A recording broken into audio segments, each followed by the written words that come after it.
della vita e la malattia sia di relatori e di componenti della nostra sezione siriaca, ma mi sembra che i lavori stiano andando comunque molto bene grazie alle relazioni che sono state presentate. Abbiamo pensato quindi di aggiungere questa piccola tavola rotonda, per cui ringrazio molto Alain de Roumeau che ha dato la disponibilità di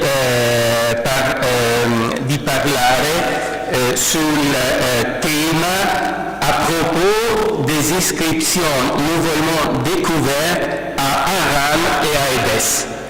È stato anche recentemente in quelle regioni e dunque siamo interessati a ascoltare quello che ci propone.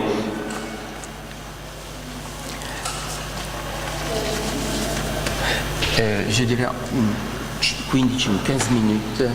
Oui. Bon, et poi la discussion. Tu me diras. Donc, je suis heureux de vous présenter les toutes nouvelles découvertes qui ont été effectuées par les archéologues turcs de Urfa et d'Es. Et je commencerai par celle de Haran. Parce que l'archéologue d'Édesse, Mehmet Önal, est le directeur des fouilles de Haran, la ville romaine de Car. Tout le monde connaît cette ville qui a la caractéristique d'avoir une très grande enceinte médiévale. L'enceinte romaine était plus petite. Si cela vous intéresse, je pourrais vous montrer d'autres photos que j'ai apportées, mais pour l'instant, je vais me concentrer sur l'importante découverte. Cette ville est connue pour la question des Sabéens et de sa grande mosquée au cœur de laquelle il y avait un minaret, mais que je crois être une tour romaine. Mais Haran est connu pour la présence d'un temple à l'époque néo-babylonienne. Haran était mentionné dans les deux célèbres stèles araméennes appelées stèles de Mérab, qui se trouvent au musée du Louvre et qui mentionnent la déesse Nikal notamment. En araméen, Nikal, comme étant le nom de la déesse équivalente au sumérien Nilgal. Et Haran est mentionné aussi, justement, après le sumérien, pour lequel le nom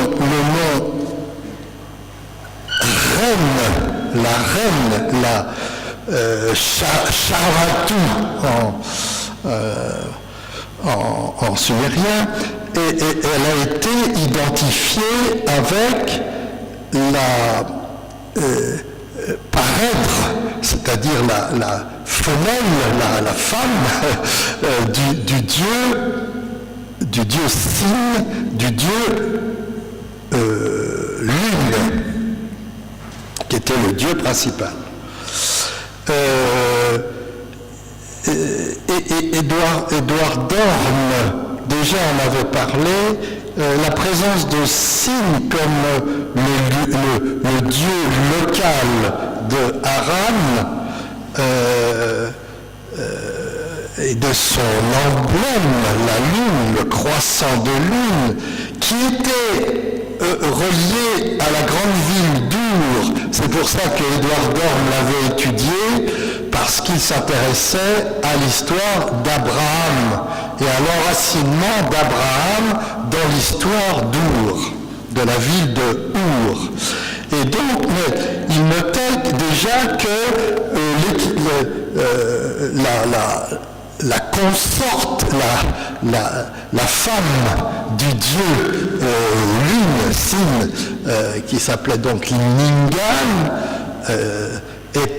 s'appelait déjà Beitou Rabitou,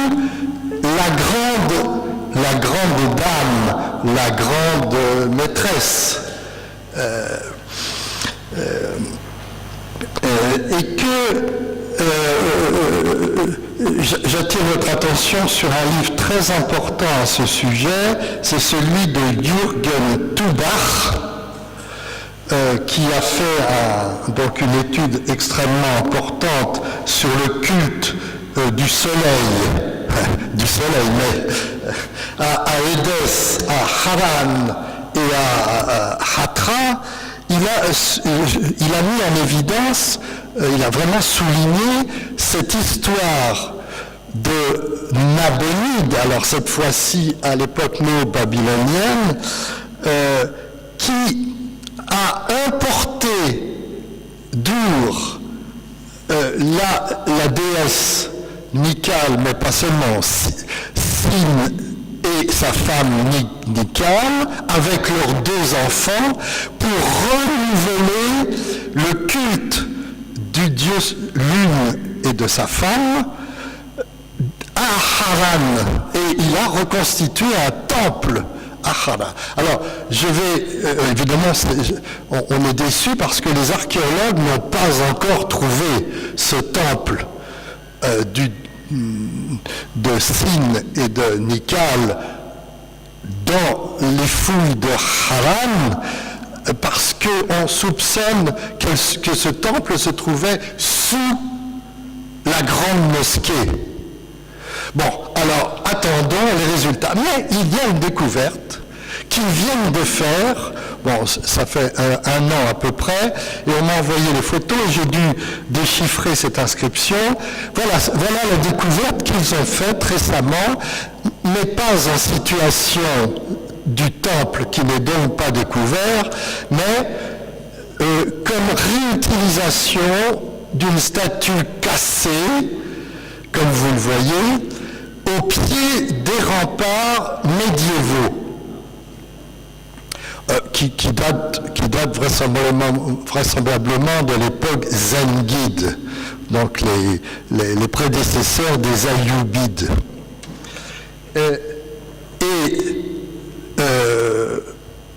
La flèche, voilà. Cette inscription, j'ai fait un dessin d'après la photo, mais j'ai pu la corriger. Ce dessin n'est tout à fait juste, j'ai pu la voir récemment, mais je ne l'ai vu qu'avant-hier seulement. Je l'ai vu vendredi, donc je n'ai pas eu le temps de mettre sur les photos. Mais c'est à peu près correct. Donc, 3 lignes de syriaque, et de syriaque qui est tout à fait caractéristique des inscriptions anciennes syriaques qui ont été publiées par Hans Drivers et John Healy, un livre qui s'appelle The Old Syriac Inscriptions, et que j'appelle les inscriptions édécéennes ou osroéniennes, c'est de l'araméen. Ce n'est pas encore du syriaque, puisque vous savez qu'en français, nous appelons syriaque ce qui est chrétien. Donc, mais avant, j'insiste là-dessus, vous allez voir pourquoi tout à l'heure, parce qu'il y a une surprise pour vous tous. Ces inscriptions pré-syriaques, donc araméennes d'Édesse, si vous avez en tête, je n'ai pas la photo là, Ah si, je pourrais vous la montrer tout à l'heure, si vous voulez. C'est de la belle écriture, très régulière, vous voyez, ce n'est pas du graffiti, ce n'est pas de la cursive, mais ce sont des lettres extrêmement bien formées, très régulières. C'est une écriture qu'on peut qualifier de monumentale. Et si vous, je pense que la plupart d'entre vous peuvent le lire facilement, c'est d'Akira au tout début, donc c'est une inscription pour la mémoire, pour faire mémoire, et de qui? Eh bien alors d'une personne qui vient, dont le nom vient après, Shin Yod Nun Tav Olav Shinta, peut-être, mais c'est un nom qui n'est pas très connu, on ne voit pas... Bon, je fais l'hypothèse. En tout cas, ce qui est sûr, c'est que c'est une femme. Et elle est qualifiée tout de suite après de Bat, Bet Resh Tav. Bat, et hélas, le nom de son papa n'est pas connu puisque la pierre est cassée. Elle commence par bête, bon, mais voilà. Peut-être banal qui est un nom connu, hein. Il a été trouvé par Siegel, je crois. Ensuite, j'ai pu vérifier que le nom, il vient un nom à la deuxième ligne, il y a un vav, c'est-à-dire et ensuite on a Haloufa. J'ai pu vérifier, c'est sûr, Haloufa, qui lui est vraiment un nom araméen connu, Haloufa. Ensuite, c'est très difficile de déchiffrer, je vous laisse sur cet inconnu, on n'a pas encore bien compris. Mais à la fin, on a Kedom. Vous voyez ce kof qui est un ovale avec un trait. Ah bien bon, je peux vous le montrer. Le kof, le dolat et le mime. Devant. Donc nous avons une mémoire d'une femme, fille de, et d'un homme, Haloufa c'est masculin. Ensuite, il y a un problème, bon, je passe, devant qui? Devant Nikal, Nun, Yod, Kaf, Lomad. Et c'est la déesse, la femme du dieu Lune. Et elle est quoi? Eh bien, elle est Marthe. C'est la maîtresse. Leur maîtresse. Le Olam. Autrement dit, voilà que nous avons la première attestation archéologique épigraphique de l'existence de la déesse Nikal à Haran, dont jusqu'à présent nous n'avions aucune trace archéologique, mais seulement des attestations littéraires, donc les inscriptions araméennes du 9e siècle avant Jésus-Christ des stèles de Néram et évidemment la stèle de Nabonide au 6e siècle avant Jésus-Christ, qui était littéraire uniquement, mais maintenant, ça y est, nous sommes sûrs que cette déesse Nikal se trouvait à Haran par un témoignage archéologique. Je vous rappelle que dans la Doctrina Adai, s'adresse aux habitants d'Édesse en leur disant vous adorez Nikal comme c'est... Non, vous adorez la fille de Nikal comme les habitants de Haran. Alors, le témoignage de la Doctrina Adai, qui est évidemment postérieure, qui n'est pas du IIIe siècle, qui est peut-être du 5e,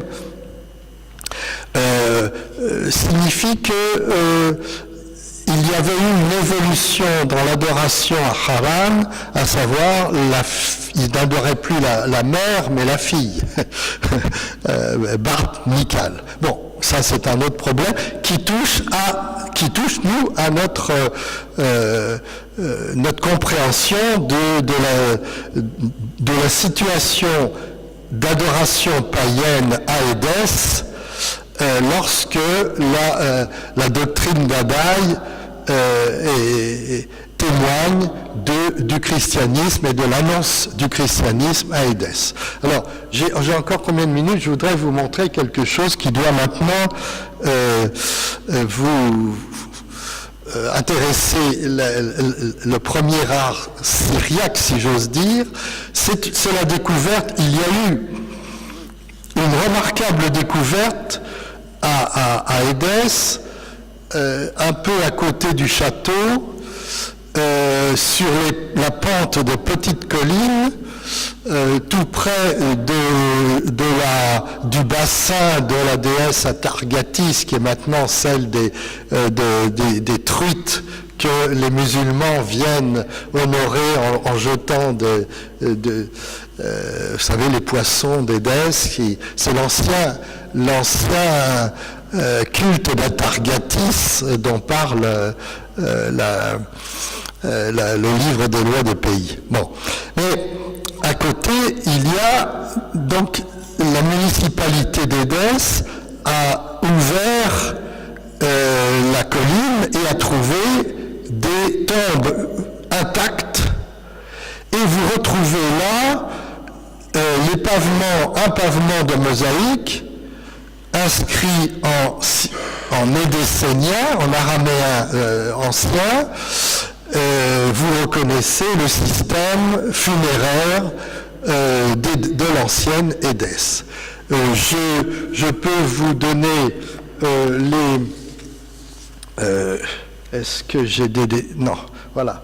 Je peux vous donner très rapidement, c'est la tombe de Monsieur Gadia, qui est en haut à gauche, qui est Barsamia. On retrouve des noms qui sont déjà connus dans l'ancienne onomastique édessénienne. À côté se trouve sa femme, qui s'appelle Amma, femme de Gadia. Alors, c'est très intéressant parce que elle est marquée femme de Gadia, le scribe, Safra. C'est curieux parce que c'est pas lui qui est marqué Gadia, le scribe, mais c'est sa femme, la femme de Gadia, le scribe. Bon. Et puis ici, on a leur fils, qui s'appelle Aftura, un nom pareil, un nom connu dans l'onomastique araméenne d'Édesse. Donc il est fils de Gadia. Et puis à côté, on a Magdal, la femme d'Aftura. Donc on a le père, la mère, le fils et la belle-fille. Et c'est très intéressant parce que vous voyez le tapis funéraire de la tombe familiale, comment il est disposé dans la tombe. C'est une simple ouverture, un tapis, et puis trois lits funéraires, le lit central et le lit sur le côté. Et puis là, c'est un nouveau trou qui a été fait pour creuser à nouveau, parce qu'ils avaient besoin d'une nouvelle place, donc ils ont creusé en détruisant évidemment, hélas, la mosaïque. Mais ce qui est très et je pense que celui qui l'a creusé est un chrétien, parce qu'on a retrouvé dans cette tombe une pierre qui, elle, n'est pas aussi jolie, qui est une tabula ansata, inscrite cette fois-ci en syriaque avec une croix dans l'anse de la tabula ansata. Et tout simplement, et là c'est cassé, il reste que la moitié de la tabula, et elle dit, le diacre Saba, fils de Jean, et de Élie, sans doute fils de Joseph. J'espère que vous êtes d'accord avec ma lecture. Bon. Et toujours dans cette grande nécropole de Calais-Étéi, alors ça c'est une surprise, une autre tombe.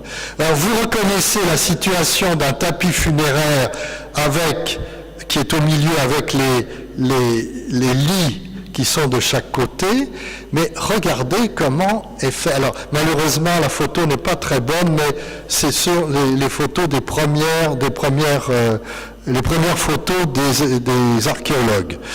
J'espère obtenir de meilleures photos, d'aller moi-même faire des photos peut-être l'année prochaine. Mais cette cette inscription est une immense surprise pour moi, parce que le formulaire, c'est un formulaire traditionnel, ancien.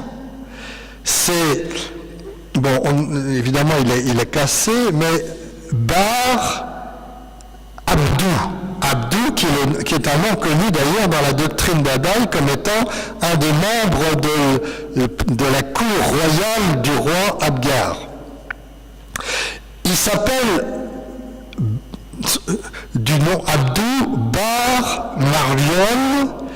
J'ai fait pour moi ce tombeau, pour moi, on le voit bien ici, lit, et pour mes fils et mes héritiers. C'est la formule de toutes les tombes édécéniennes en araméen de la deuxième moitié du IIIe siècle. On est autour de 180, 150, 180. Et voyez ce qu'est cette inscription. Elle est chrétienne, avec les croix sur chaque ligne. Donc, vous avez la formule araméenne, je dirais pré-chrétienne, païenne ou ancienne, mais chrétienne cette fois-ci. Autrement dit, vous touchez du doigt ici, avant l'an 200, vers 180, la naissance du christianisme à Édesse, dans une formule qui est traditionnellement non chrétienne. Autrement dit, vous avez la continuité de l'Édesse romaine non chrétienne et du christianisme. Vous avez la naissance du christianisme dans la civilisation romano-araméenne d'Édesse. Pour moi, ça a été très émouvant de voir ça. Voici le détail. J'espère que vous êtes d'accord avec ma lecture. C'est l'écriture de la deuxième moitié du IIIe siècle. On n'est pas encore dans l'Estranguéen. Hein? Donc, vous avez ici Abdou Bar Marion. J'ai fait pour moi alors le Bet Alma, vous voyez qu'il n'y a pas de iode, hein, c'est simplement Betav, c'est la formule courte, bien connue, l'araméen d'Édesse. Bet Alma, Hana, Li, ou l'Ibnaï, ou le Yartou, mes héritiers. Bon.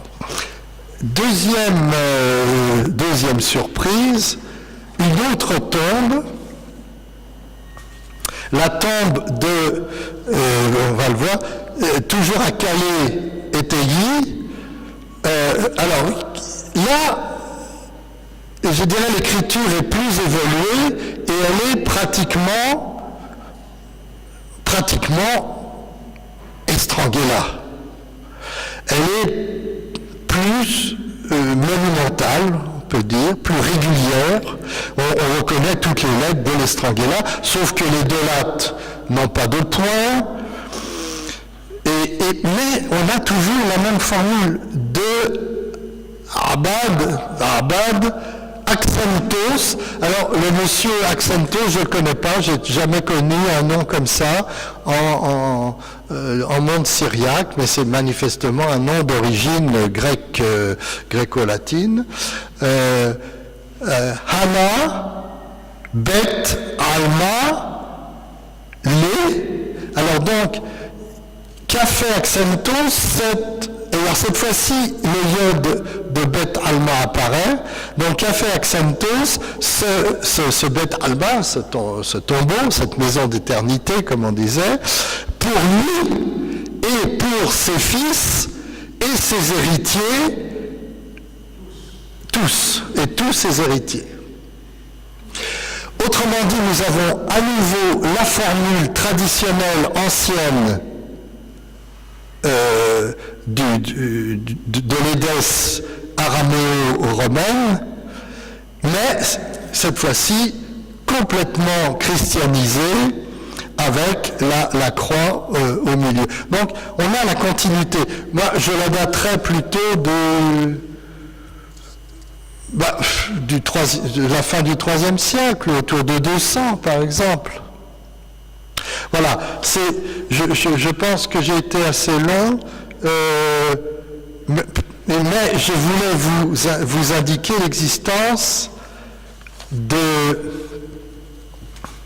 Je ne pourrais pas faire le détail, nous étions au IIIe siècle. J'ai daté l'inscription de Haran par comparaison avec les inscriptions de Sunatar Arabazé, que vous avez sans doute en tête, je ne sais pas, de l'an 160, 170.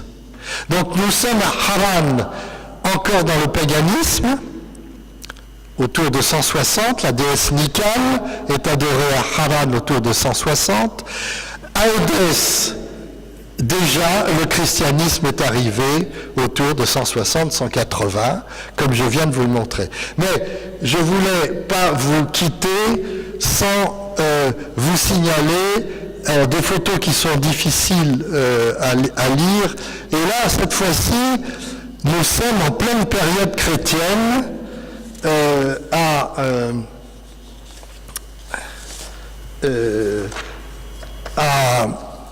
Hazine Dere. Le Dere, ça veut dire c'est l'équivalent de l'arabe, le wadi. Hein. En turc, Dere, ça veut dire wadi arabe. Nous avons là, cette fois-ci, une église. Et une église qui est qualifiée de martyrium. Elle est datée du 5 du mois de Canune 1er, décembre, de l'an 868, c'est-à-dire 556 de l'ère chrétienne. Là, c'est le milieu du VIe siècle, et ça, c'est une église à Édesse,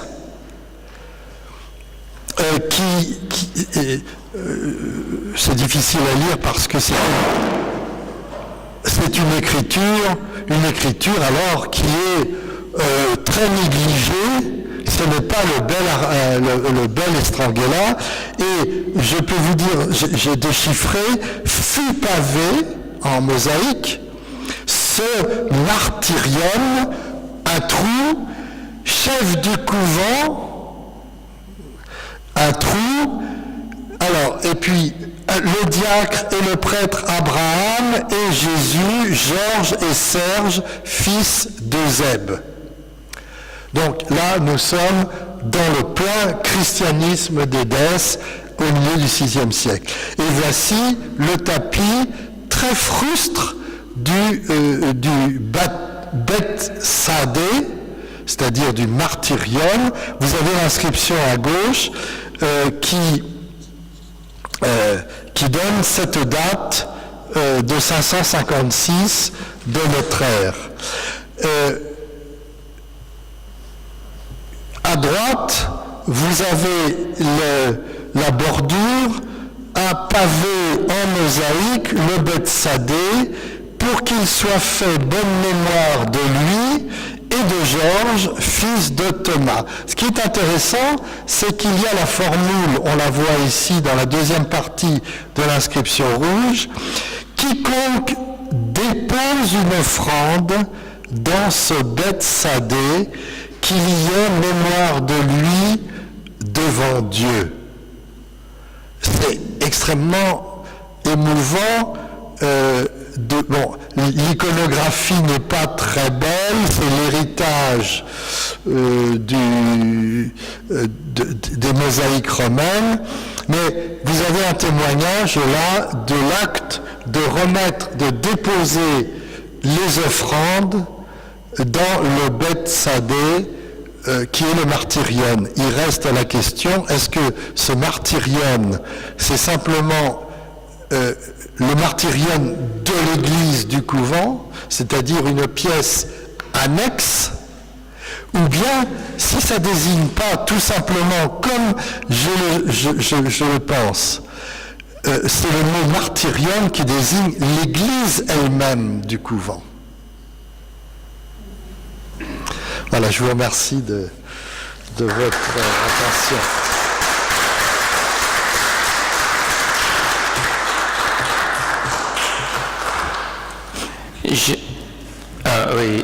Je remercie beaucoup Alain De Rumo per cette presentazione. Adesso che ha delle cose nuove, se c'è una domanda veloce io lascerei allora quindi qualche domanda velocemente, abbiamo purtroppo poco tempo, ma prego.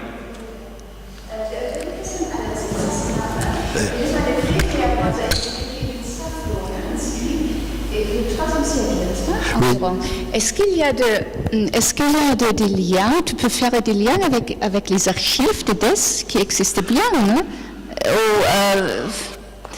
Ou mettre encore dans ce contexte, ou ça c'est trop hasardeux? Le premier lien que je vois, c'est la mention de Abdou, donc qui est un nom mentionné par la Doctrina Adai.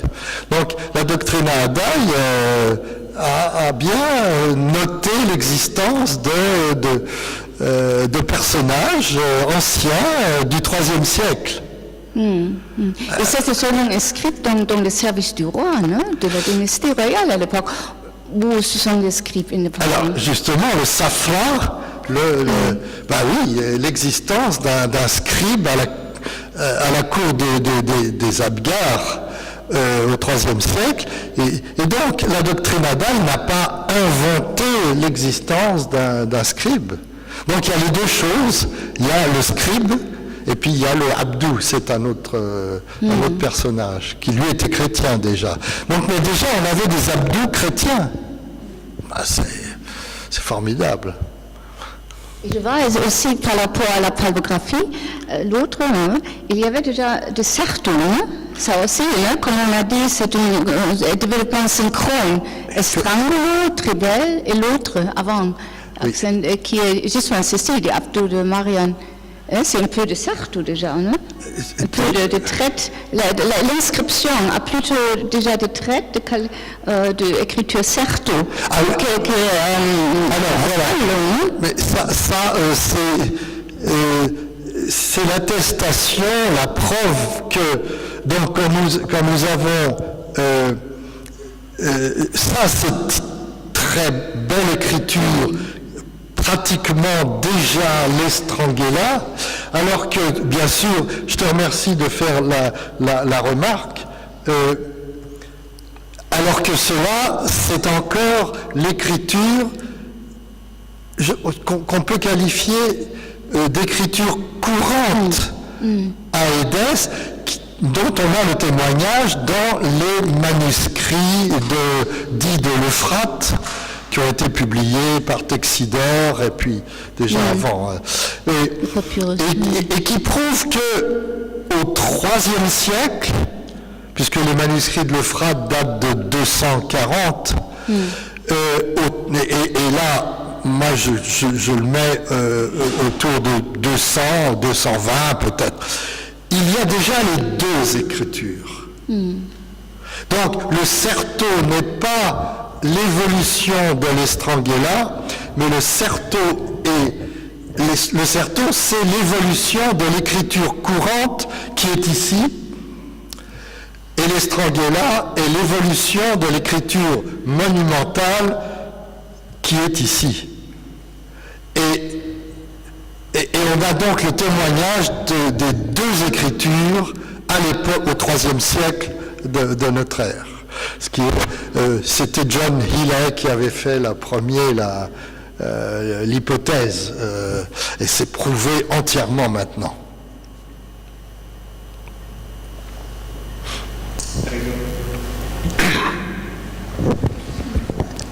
Professor Bernabò. Professore, io sono rimasto molto impressionato da due cose. Uno, solo nella tomba, solamente nella prima tomba che ha fatto vedere, era pre-cristiana, c'erano figure umane, Sì. ma pre-cristiana. In tutte le altre tombe non c'è mai una figura umana. No. Questo era molto interessante. Non c'è mai una figura di Cristo, ma nemmeno una figura di una persona. Animali, casomai, animali nell'ultima che ha fatto vedere. E la seconda domanda è questa: perché i nomi dei mosaicisti? È per pubblicità o forse è per lo faccio per la salvezza della mia anima? Sì. Ecco una domanda. Si. Je suis d'accord avec vous. C'est la remarque, votre remarque est très, très importante. Ici, nous avons une tombe pré-chrétienne avec des personnages qui ont le costume traditionnel des déesses, un costume qui est, d'ailleurs, au passage, c'est très intéressant de remarquer que c'est un mélange de costumes à la romaine, mais à la Parthe, avec la coiffe, les coiffes, et ce sont des coiffes typiquement parthes, autant pour les femmes que pour les hommes, et avec aussi le manteau. On remarque que le voile de la femme n'est pas un voile, c'est une couverture sur la tête et qui passe sous le bras. Vous voyez, sous le bras, qui remonte ici et qui est attaché, passe sous le bras, est attaché sur l'épaule gauche. De même que l'homme, c'est une ouverture avec un nœud qui permet d'ouvrir pour enlever le vêtement. Vous voyez le nœud ici, on voit mieux après. Ah non, je n'ai qu'une photo. Bon. Et ce sont des personnages. Et puis, à l'époque chrétienne, les personnages ont disparu. Vraiment, merci d'avoir remarqué cette chose. C'est très important. Et pour la deuxième question, oui, je suis d'accord. C'est pas de l'orgueil ou de la vanité du mosaïste. C'est pour la salvezza, vous avez dit, le salut. Priez pour lui. Quiconque lit, qu'il prie pour lui. Et ensuite, vous allez trouver cette formule, à l'époque, ça reste jusqu'à l'époque médiévale, et même, je dirais, en Irak, jusqu'au 19e siècle. Celui qui lit ce nom, qui prie pour le salut de l'âme et de son père et de ses frères, etc. On trouve d'ailleurs la formule dans les manuscrits syriaques également. Oui. Merci. Alors, je voudrais demander éconologie et écologisme et anicologisme. Mais est-ce qu'au début du IIe siècle chrétien, donc, l'absence de figure humaine pourrait avoir reçu l'influence judéo-chrétienne d'un certain anicolisme?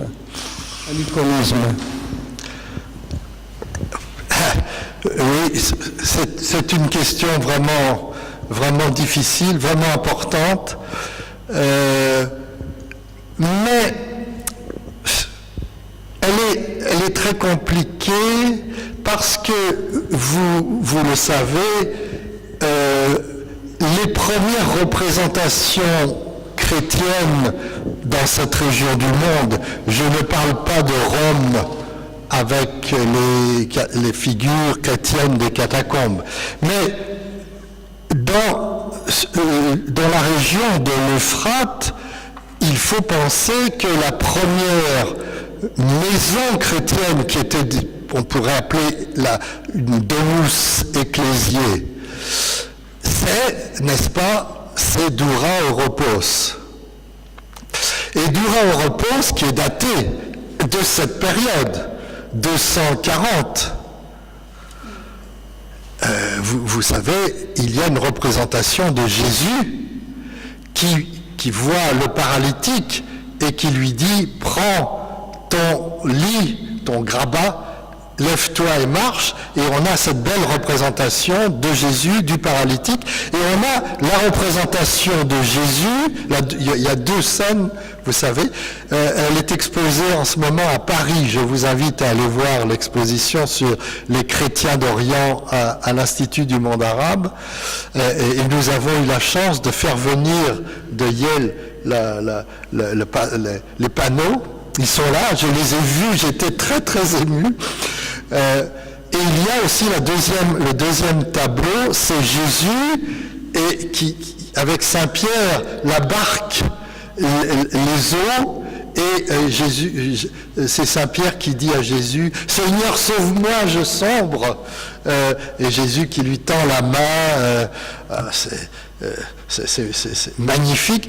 Et ce sont des scènes, je dirais artistiques, mais on sent comme un peu, c'est pas un grand artiste, c'est une humble représentation d'un chrétien qui a représenté les scènes évangéliques. Donc, je dirais, on ne peut pas parler d'aniconisme au IIIe siècle chrétien.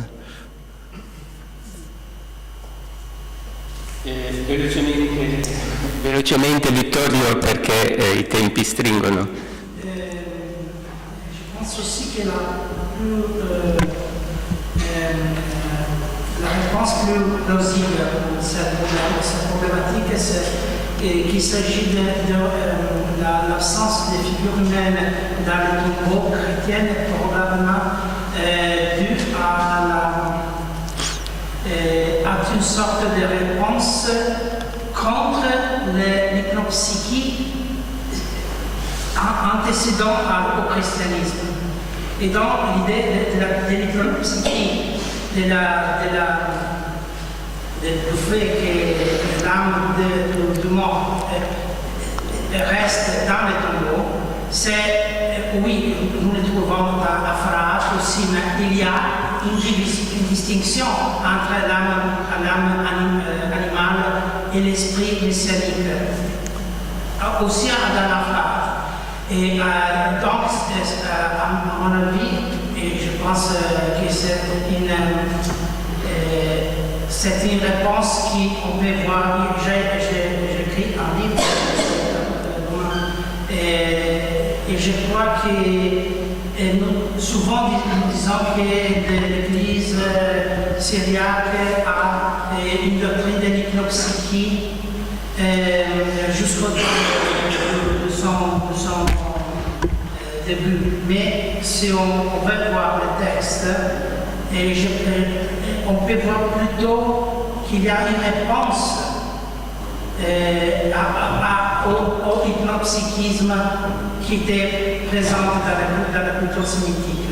Une réponse chrétienne, donc qui distinguait entre l'âme humaine naturelle et l'esprit messianique qui est. Et après Ephrem, on trouve, évidemment, l'âme est dans le paradis, et donc il n'est pas dans le Sheol.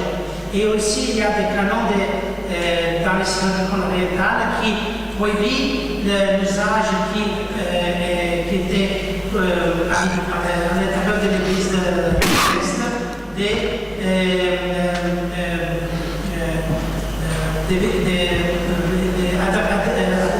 de vestir les morts comme s'ils étaient des vivants.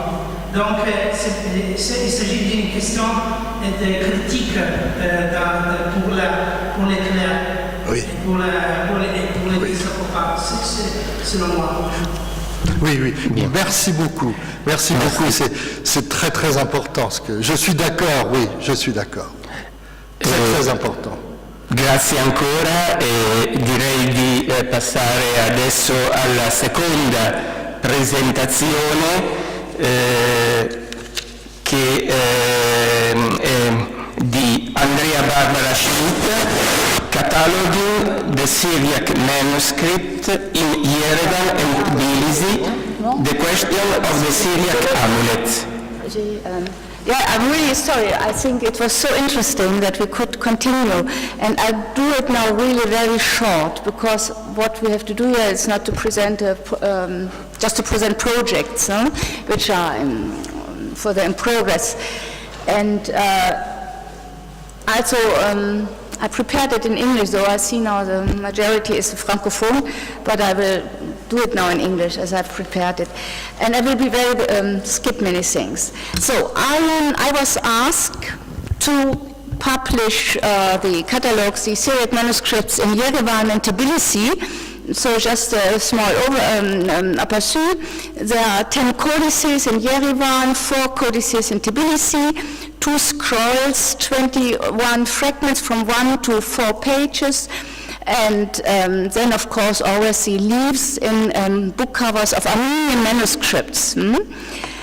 As you already see by some examples, they are quite diverse in scripture writing, but the majority is, of course, should be of Chaldaic and East Syriac origin. This is clearly shown by the marginal notes, by the writing, and also by the kind of vocalization. What is interesting that in some of these manuscripts have marginal notes in Syriac writing, but in Armenian or in Turkish language, so allographic writings.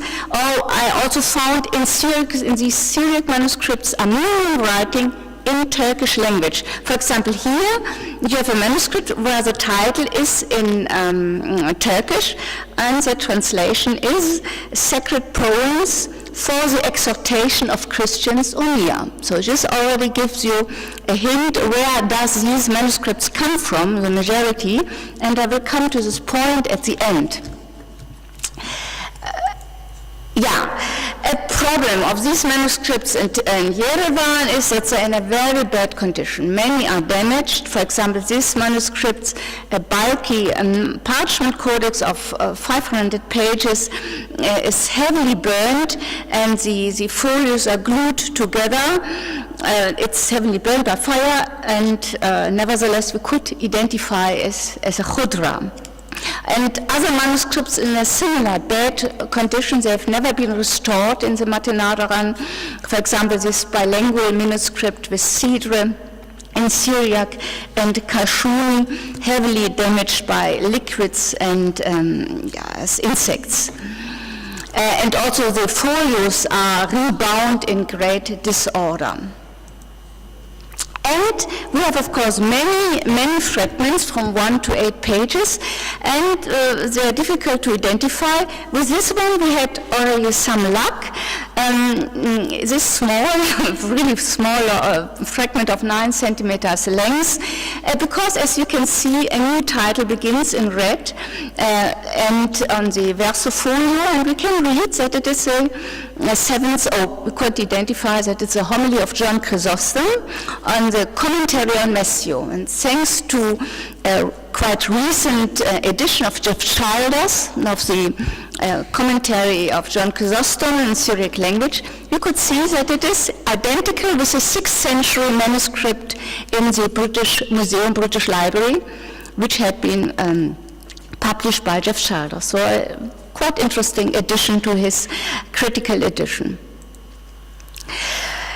For most of the manuscripts, the dating is also not confirmed because the colophons are lost or have never been there, but some colophons are preserved, and they really can improve our knowledge about Syriac settlements and scribes. For example, this one, which is a Chaldean anaphora, very beautiful, written in golden, red, green, and many colors. And it was written in Kirkuk for the church of Mar Thanasgard by the deacon Abdalachat Bar Isa Bar Abdalachat in Kirkuk for the priest Yusuf Bar Francis. So this really shows the Chaldean origin. This scribe is already known by 6 other manuscripts written between 1866 and 1900 in Kirkuk.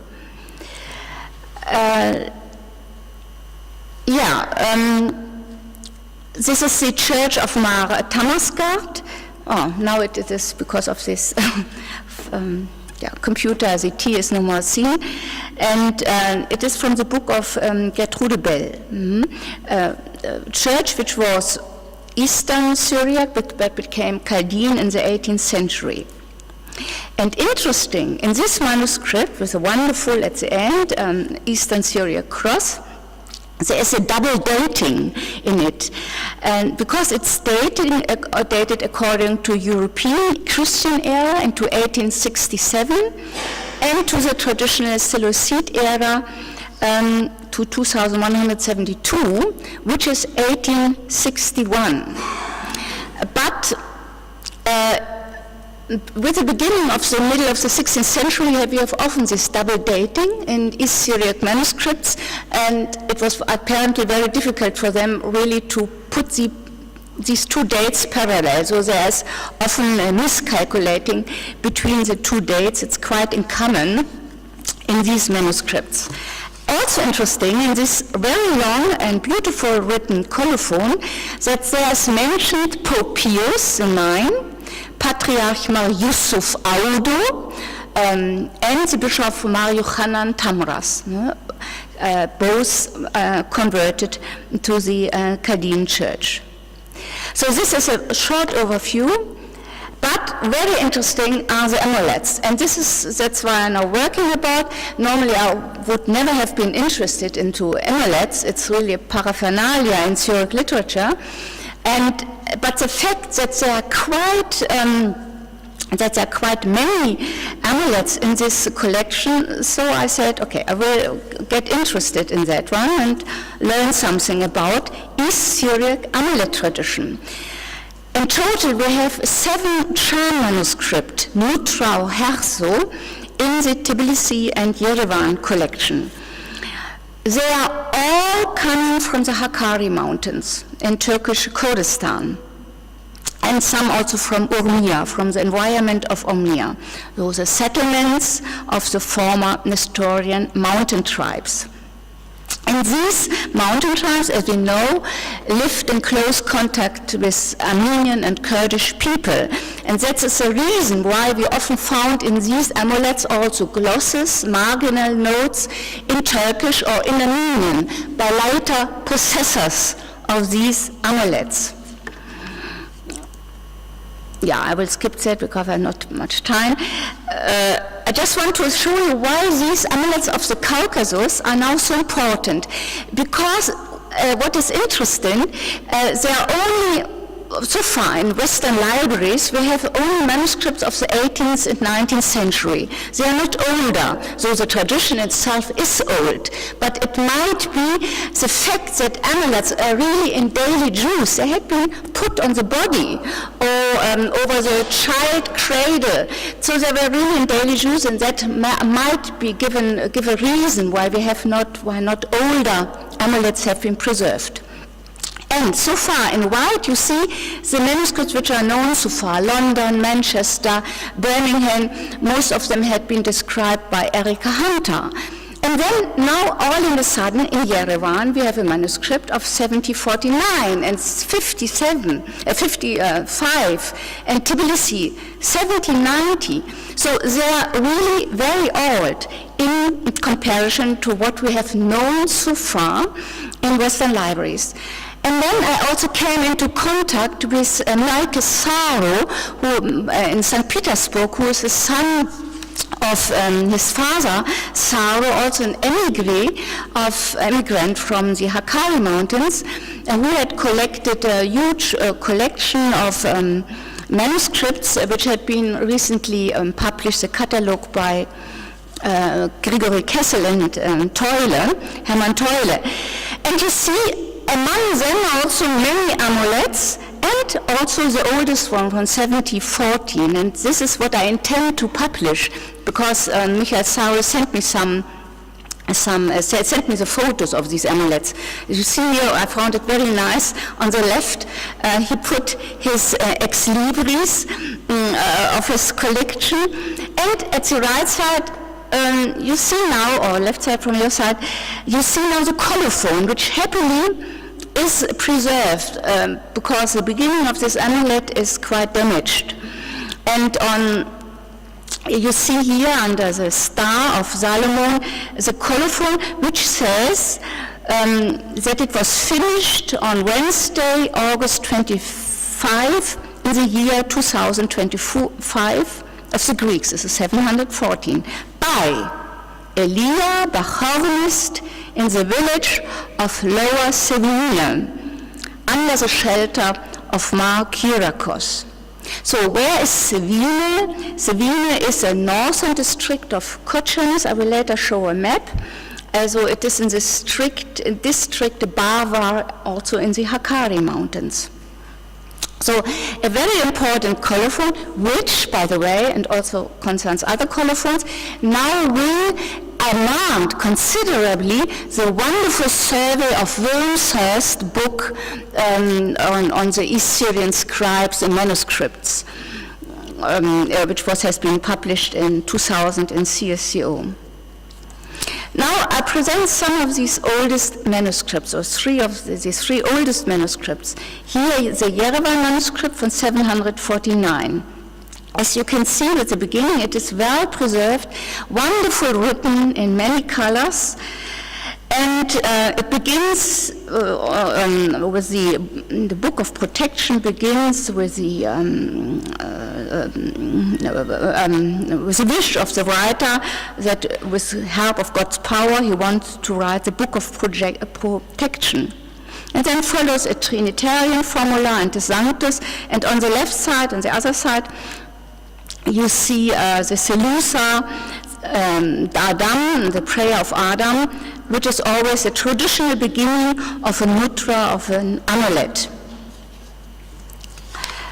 And then this prologue, what is also called prologue of an amulet, is finished, ends with the anathema of the gospel, Hirma d'Evangelion, which is nothing else than the three verses of the Gospel of John. In the beginning was.